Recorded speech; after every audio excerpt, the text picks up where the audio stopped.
No one has ever really asked me to compare my life to a movie, so I never really thought about it. But when I did, I was comparing it to two movies.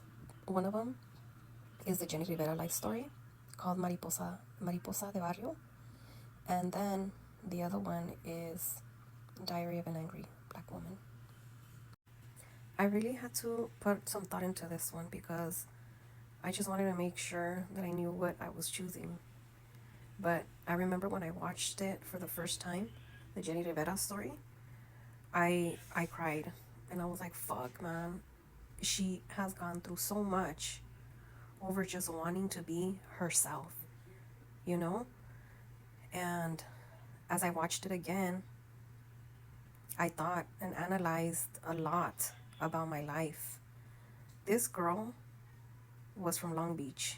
She was from LA, and not too far away from where I grew up. And all this girl ever wanted was to be loved and to be something in this lifetime, you know? And it reminds me of me because, hey, I'm here as a human person like anybody else, you know? We don't know what the fuck we're doing here on earth. We were just thrown in here. In reality, if you think about it, like, who knows why we're here? Who knows exactly why we're here, you know? No, we're thrown into this place called Earth to figure shit out on our own, you know? And I feel that I've been judged for wanting to be myself.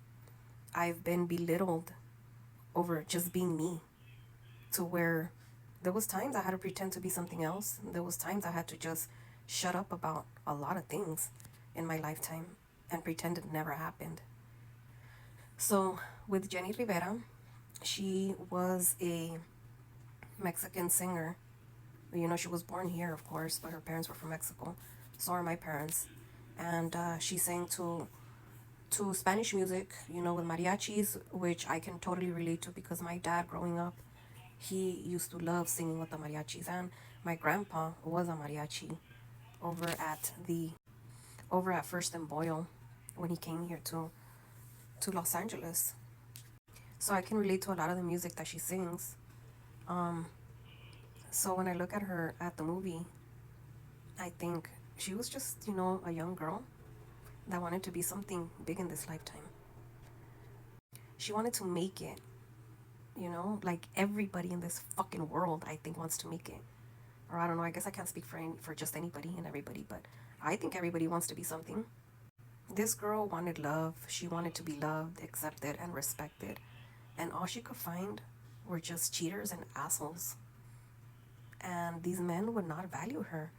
And she was reaching out for the stars to be something big, and these men will pour her back down, with verbal abuse, physical abuse, belittling her, telling her she's never gonna amount to nothing in this lifetime, and just kept throwing her dream back down, further down, as she continued to climb up the mountain and continue to fight for herself, suffering, crying, with disbelief of what was happening to her. She continued to fight, but she felt fucked up inside, and nobody could understand her.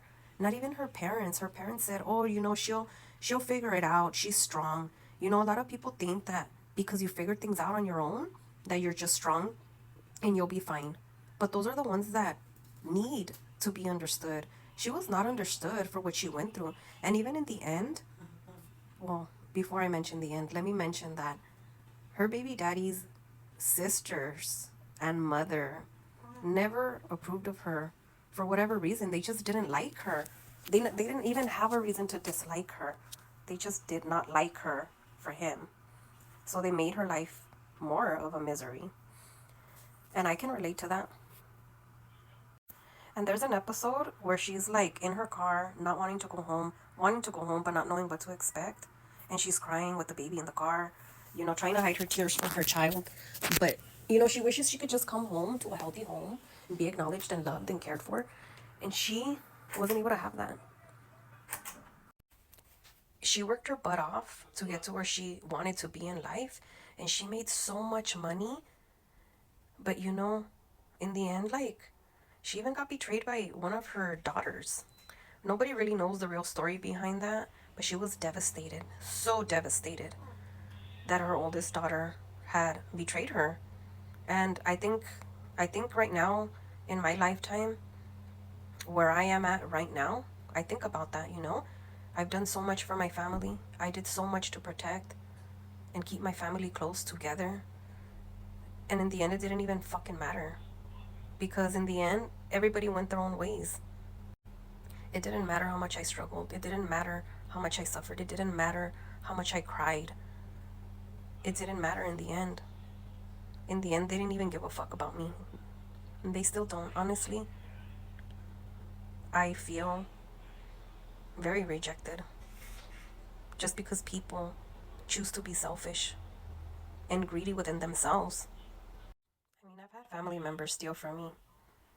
I've had people that I once helped and fed betray me in the worst, worst ways.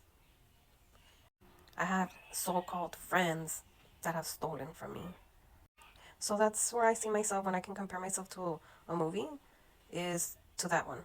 And then when I can compare it to The Diary of an Angry Black Woman, man, that woman took care of her man. That woman did everything that she had to do as a housewife. That woman fed her man. That woman took care of him. And he cheated on her, manipulated her, took from her, lied to her, had a whole mistress behind her back. And the day he got into a car accident and became disabled, that's when he ran back to the one he hurt the most. And that's happened to me. But I mean, it wasn't a car accident, but this motherfucker was suffering. And when he had no one, he came running back to me more than 3 times. More than three. And see, the thing is, you don't plan life. Life never goes the way you think it's going to go. Did I want his ass back? No, I didn't. But I took him back because in the moment, it was what it was. But let me tell you that when she got her power back, man, oh man, her rage took over.